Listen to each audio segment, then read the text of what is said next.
Story 1. Living on your own provides an opportunity to experiment with yourself and discover who you truly are without external influence. When you live with parents, your freedom is often limited, and you may not have the chance to explore your choices fully. I believe everyone should live alone at least once to experience that independence. It teaches you a lot about yourself and your behavior, and it can encourage you to be more organized. Story 2. I wouldn't say necessarily alone, but out of my parents' house and independent. I lived with roommates until I got married, but I was self-sufficient and not living with my parents. I don't think it's necessary at all to live by yourself, but it is important to be able to provide for yourself and manage all of your own bills and responsibilities. Story 3. It is very important to find comfort in living with yourself. This will lead to better choices because you will seek a partner, not someone to dictate your actions or fill a void out of loneliness. Story 4. I don't think it is strictly necessary. What is necessary is learning how to be a functioning adult. For some people, it may take living alone to actually achieve that. Story 5. Definitely, especially for men. We tend not to grow up if we go directly from our mothers to our wives. There are still many men who cannot wash their own clothes or make their own doctor's appointments. Essentially, they are forever children. Story 6. Yes, I would not recommend marrying someone who has never lived on their own. You need to observe how a potential partner manages their household independently. Aside from indicating stability, it is important to know if they can keep their living space clean and organized. Story 7. If you're well off, otherwise you're living with roommates and learning which friends are decent and which ones are not good at washing dishes or worse. Story 8.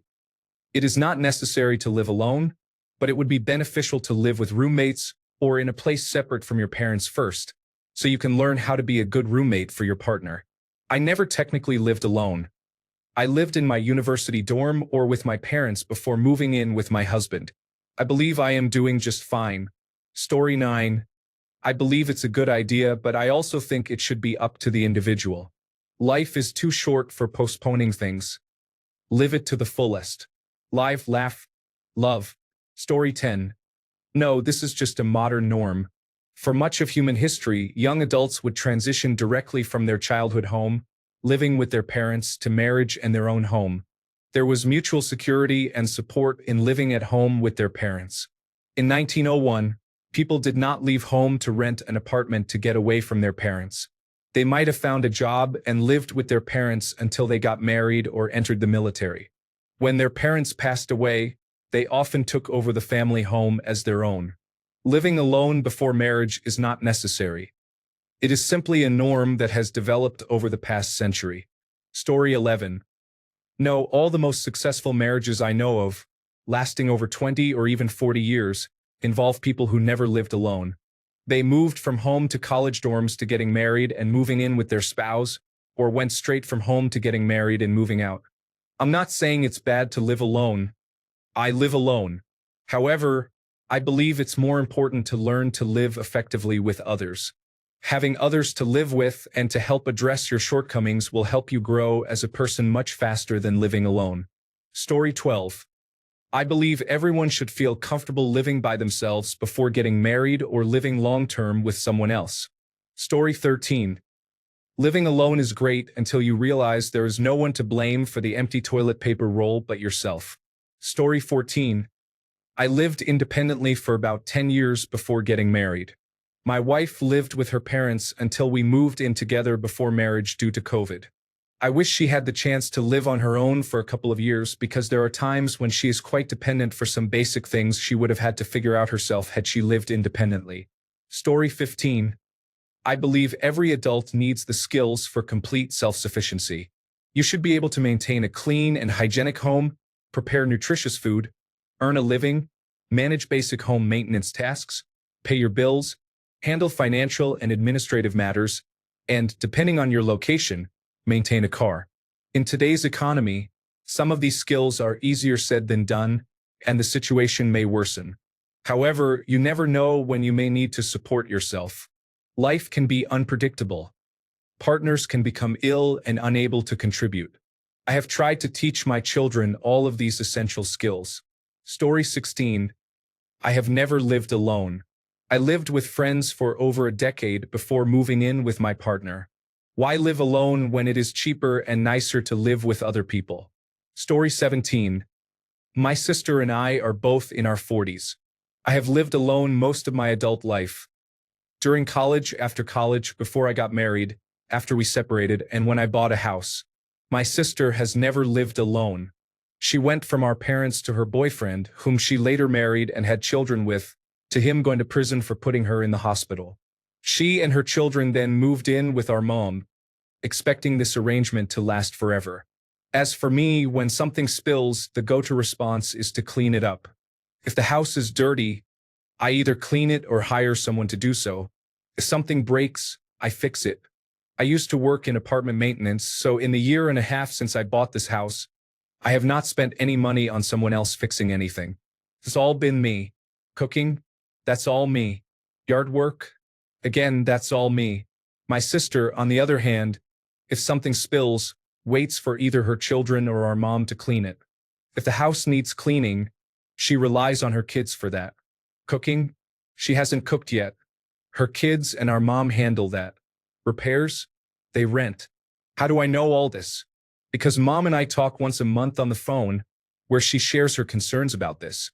A couple of months ago, Mom found some spilled water on the kitchen floor while my sister was watching television. Mom came home, noticed the spill, and started cleaning it. My sister walked in to get a drink, saw Mom cleaning, and said, "Yeah, I saw that earlier. I think one of the cats did it," before walking away with her drink. At no point did it occur to my sister to clean up the spill herself. There is a maturity that comes with living alone and having to fend for yourself, not just in surviving, but in keeping things clean and livable. Story 18. I don't think there is a one-size-fits-all answer here. I don't blame anyone for staying with their parents and saving a significant amount of money so they can one day buy their own house. It's the smart thing to do. On the other hand, I didn't have any parental support. I had to live alone and learned how to really take care of myself, budget, and manage everything. I remember when I was about 22, I dated a woman who was 25. She had lived alone during college but moved back in with her parents afterward to save money while working. It was extremely frustrating because she didn't have to be financially conscious at all, didn't understand why I was, and didn't clean up after herself when she came over, as she was so used to her mom picking up after her. If I had the option, I would have taken it because I could have very easily bought or paid off a house in full by the time I was 24 or 26, assuming I worked for minimum wage all those years, which I didn't always. I totally support anyone who can put up with their parents and take that route. It's the smart thing to do. However, I don't think I could ever date someone who has had such a radically different life experience again. Story 19. I loved living alone. Everything was my own responsibility. Cooking, cleaning, and maintaining the front and backyard. It was challenging at times, but it was the best 5 years of my life. Story 20. To be brutally honest, no. But then again, I am a special case as I became the head of my own family before I was legally able to have a bank account or sign a tenancy agreement. Story 21. If you can do it, do it. The ability to live independently is one thing, but there are other aspects to consider. Most people won't experience the immense feeling of comfort that living alone can provide. We live among other human beings 24 hours a day from the moment we are born until the day we die. There isn't a day when it's otherwise. As a child, you wake up surrounded by family. You go to school or work with others around you, whether it's on a bus or driving in traffic. You must constantly be mindful of those around you. This awareness is something you cannot drop, not even for a single minute. You study at school or work in a shared environment among peers. Then you return home under the same conditions, still surrounded by others, even while you sleep. You might lock the bathroom door when you shower, but you are still not truly alone. Belongings of others may be present. When you live alone, you actually have a space of your own. When you turn the lock from the inside, you enter a different dimension where you effectively shut the rest of the world out. You have no pets or roommates. This place is used solely by you. There is no one else here, and you do not have to be mindful of anyone else's presence or their belongings. You can finally release the burden of considering others. The level of comfort this brings is immense. Regardless of your financial situation or the size of your home, the fact that you do not need to account for anyone interrupting you or speaking to you without your consent creates a level of comfort that not many truly experience. Many live their entire lives surrounded by others, which affects their behavior as they are constantly aware of how they are being perceived. When watching television, others see what you are viewing, notice how long you watch a commercial, and observe your habits like how you make your bed or how long you spend on the toilet. The shared living space requires you to use it with others in mind. This effect is what you lose when you have a home of your own. No pets, no other entities. Just yourself in an environment that is entirely yours. It is pure bliss, and I hope everyone can experience this for a while to understand its value. This is what you must give up when you decide to share your life with someone and what you gain back when you go your separate ways. Story 22. Yes, ideally you want to learn how to be an adult on your own so you can teach those skills to your children. Otherwise, you're either guessing or setting them up to enter relationships before moving out. It is easier to teach them based on your experience. Sadly, that is very expensive nowadays. Story 23. Be careful. It can be very difficult to give up living alone after you have created a beautiful home and life. Story 24. Yes, living with roommates is beneficial, but being alone is good too. In my experience, individuals who never leave their parents' home unless to get married often fail to learn how to communicate or compromise with people outside their immediate family. They also miss out on discovering their own preferences, relying instead on the assumption that their parents' way of doing things is the only way. When a spouse or roommate proposes a different approach, they often struggle to adapt. Typically, these individuals either become overly dependent or develop controlling behaviors, influenced by their upbringing. Story 25. If you mean moving out of your parents' house, that's a major step in growing up. Living without roommates is less important and not affordable for everyone. Story 26. I had an ex who would get upset if you made the bed the wrong way. Utensils and pots had to be placed in the spot she wanted them. I always wondered if living by herself for more than 10 years had been detrimental to her future relationships. Story 27. Maybe. But in my opinion, if someone secures a position that allows for living alone, once they experience the freedom and sanctuary of their own space, they may find the prospect of marriage much less enticing. So, be careful what you wish for. Story 28. My husband and I are high school sweethearts and moved in together at 17. This always surprises me because I have 10 siblings, so in a way, I've never been alone. Story 29. My parents moved in together shortly after I was born. They were both living at home before that. We are all still living together. They did get married 5 years later when they were expecting my sister. Story 30. It can be. I started living alone 6 months ago, and I think it's awesome. I can't imagine going back to having a roommate. However, I have noticed that my mindset has changed. I used to be more flexible for anyone I lived with, but now I feel that if I were to move in with a partner, they would have to be really special for me to adjust and not have everything my way on my time. This probably isn't a great thing, but oh well. Story 31. No, living with roommates and having independence is helpful but not a requirement. The lessons will still need to be learned. They will just be with a spouse instead of a roommate. Story 32. Maybe not necessary, but certainly a good idea. It will make people more independent, but it won't force them to stay independent once they have a spouse to assist them. Story 33. Setting aside the difficulties of doing this today, I believe it is valuable to live alone for a while. Living alone allows you to get to know yourself and teaches you how to be an adult and take full care of yourself. Not having anyone to cook, clean, do laundry, or handle other household tasks really makes you wake up and learn responsibility. As a teenager, I was a typical Generation X punk. My room was always a mess and my clothes were often dirty. My parents did not do my laundry or clean my room, but I was a teenager and I did not care. Once I was on my own, I finally understood the importance of responsibility. My apartment was always clean, my laundry was either in the hamper or clean and put away, and my kitchen was tidy. I established a routine and had a set of 4 dishes. After dinner, I would wash my dishes and set them in the dishwasher to dry. Once the dishes were finished, I would empty the dishwasher and put everything away. I took pride in my apartment. When I moved in with my first wife, I was ready to take on responsibilities. I did not simply transition from my parents taking care of things to my wife doing it. I was already accustomed to managing my household. I credit living on my own for that. Story 34. I have lived on my own for 14 years. I have had relationships, but they were on and off. I have never moved in with anyone else. Currently, I am living with my girlfriend for the first time, and we have been together for 1 year. Sharing an apartment can sometimes stress me out because I can't be alone when I need to be.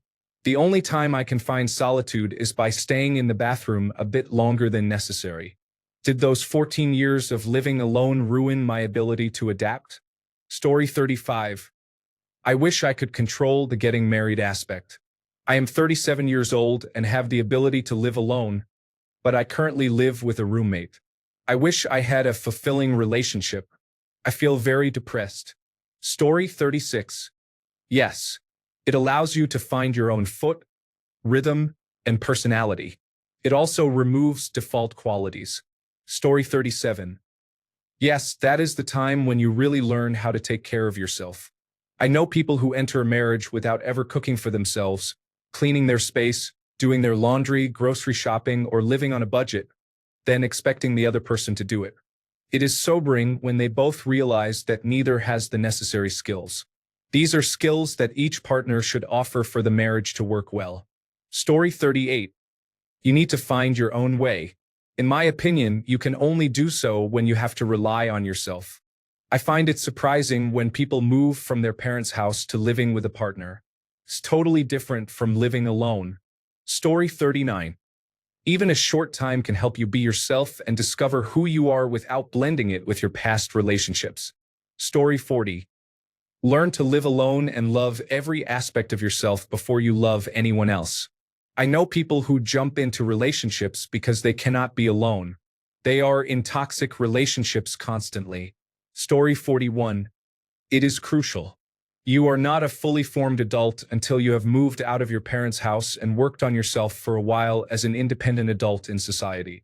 Story 42. I think it's a useful experience when you're young. I would like to, but I'm afraid of getting too comfortable with my routine and managing the house to let someone in. Imagine marrying someone and once you live together, he or she is a total slob. I would die inside. Story 43. Perhaps not necessarily living alone, but being self-sufficient would be helpful before marriage. It's tough on a partner when you rely on them for every little thing. Story 44. I think it's more important to live with others first. Not partners but roommates as working adults. Learn to get along. Share meals together. Learn boundaries. Help each other with random tasks of life. Don't retreat into your own spaces. Learn about micro-communities. Living alone makes you too self-absorbed. Story 45. It would be good to have roommates and take advantage of the lessons. Moving out of your parents' place will help the most. Additionally, many people can benefit from a significant breakup or rejection during this period as well. Story 46. Not really. I have spent a significant portion of my adult life living alone. It forces one to be more independent, but I do not think I have learned anything essential from it. It also tends to allow one's worst impulses to go unchecked and can be quite lonely. Story 47. In an ideal world, that may be true, but it is very expensive to live alone. If anything, I believe in living with the person you want to marry before actually marrying them. In my opinion, it is not marriage that changes relationships, but rather living with that person.